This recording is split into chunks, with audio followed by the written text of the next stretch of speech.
Hello guys, welcome back to another video, and today I'm going to explain the Central Grifonian War. So, without further ado, let's get started. So, what is the Central Grifonian War anyway? Well, my friend Narwhal Lord has created a fictional continent, Grifonia, and he wrote his own story for it too.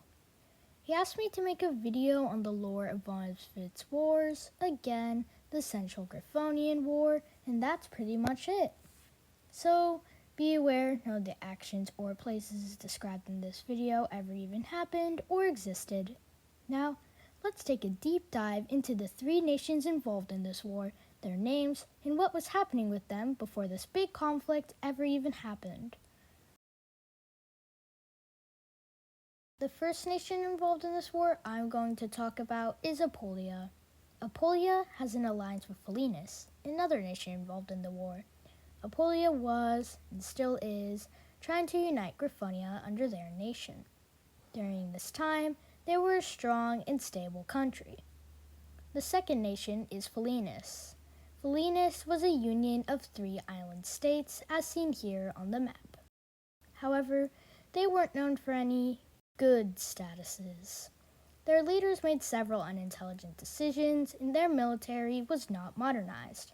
As you will see later, Apulia does, in fact, have a reason to like them. Multiple reasons, actually. The third nation, and the biggest of the three, was Monitu.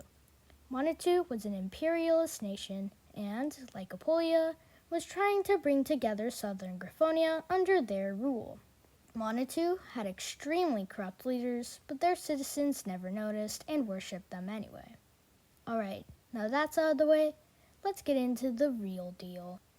Let's see how this war really started. Remember when I told you Apulia and Felinus had an alliance? This chapter is about how they united and plotted against Monitu. In 1911, Apulia and Felinus' relations were very stable. Not only did they both have claims in Monitu, they also both wanted to start a global empire. The real thing they had in common, though, was their burning hatred for Monitu. They strongly disliked Monitu's conquests and wanted to end all their imperialism. That eventually led them to start an alliance in 1912. After their alliance, both nations began to mobilize against Monitu, which led to a quick invasion of the country. These nations continued to invade Monitu, making tons of progress, until Monitu fought back and landed a naval invasion on Felinus. This made them able to reach the Felinus capital almost instantly, kicking them out of the war. This is when the war really began to become more of a conflict and less of an invading mission from the two groups. The Apulian theater was at a standstill. This was because, while the Monitu were strong, the Apulian soldiers were just too fast and stealthy for the Monitu to ever even hurt them. This stalemate lasted for 4 years. That is, until the Battle of Whitetown in 1916. In the Battle of Whitetown, Monitu soldiers bombed Whitetown, one of the largest towns in southern Apulia. This bombing was devastating and harmful, not only to the people who lived there, but everyone in Apulia due to its high cultural value and history.